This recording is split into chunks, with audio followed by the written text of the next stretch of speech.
खानदेशात दिवसभर शेतात जेव्हा उन्हामध्ये काम करावं लागतं तेव्हा घरूनच ज्वारीचं हे आंबील बनवून घेऊन जातात.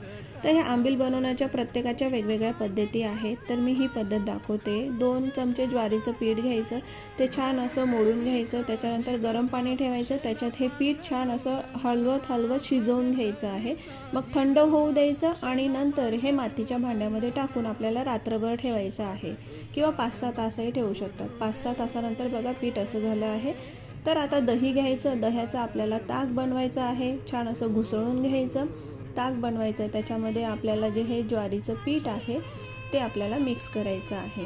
मग याच्यामध्ये आपण मीठ, जिरेपूड, मिरची, कांदा, कोथिंबीर टाकून छान असं मिक्स करायचं आणि हे थंडगार ज्वारीचं आंबील आपण आस्वाद घेऊ शकतो याच्याने आपल्याला ऊन हे कमी लागतं, थंडावा लागतो शरीराला.